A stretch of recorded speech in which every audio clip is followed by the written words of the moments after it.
Hello everybody, I'm going to do a presentation today on one of my favorite types of birds of prey, and that's owls. There's something mysterious and unique about owls. I've always liked owls a lot, and they occur in a lot of different places, a lot of different habitats, so chances are, wherever you are listening to this video, there's a good chance there's owl species near you that you can find.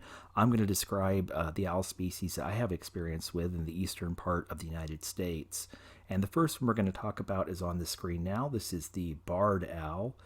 The barred owl is probably, I would say, a pretty common species, at least anywhere, like I said, the eastern half of the United States for sure. Find these pretty commonly in a lot of different places. And in particular, they do seem to like swamplands.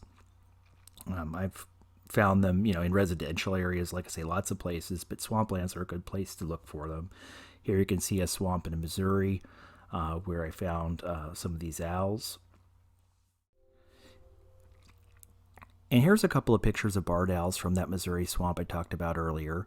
These were seen from the road during the day, and barred owls are often active during the day.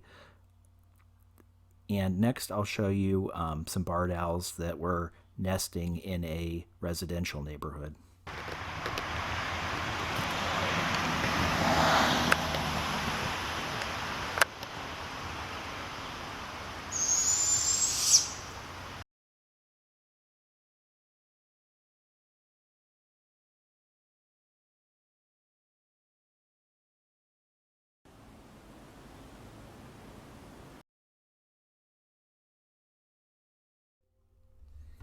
And next we're going to discuss the snowy owl. This one is always a big crowd pleaser, very beautiful owl.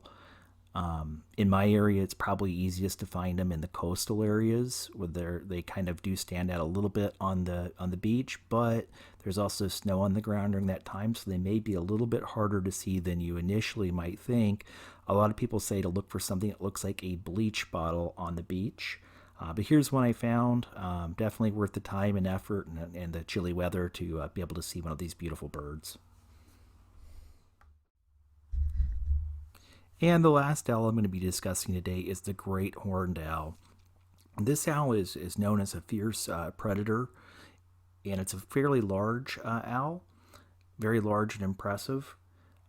Can live in a variety of areas. You'd think with it being so large that it might be kind of confined to more remote wilderness, but that's not true. They can even live in if there's a large park in major cities.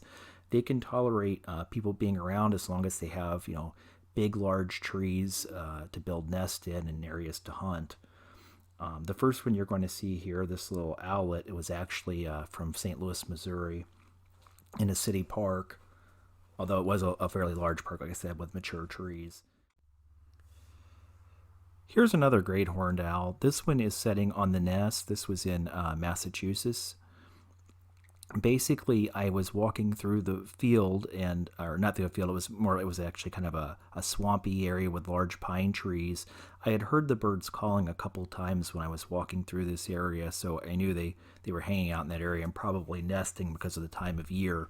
But as I was walking towards the direction I heard the great horned owls calling, I came across the carcass of a dead bird.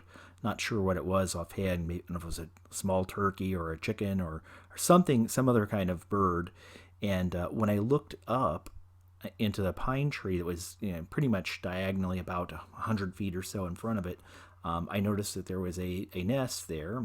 Thought, that looks a lot like the nest. And then I saw the two little ears perking up above the nest. And of course, it's really cool when everything works out that way.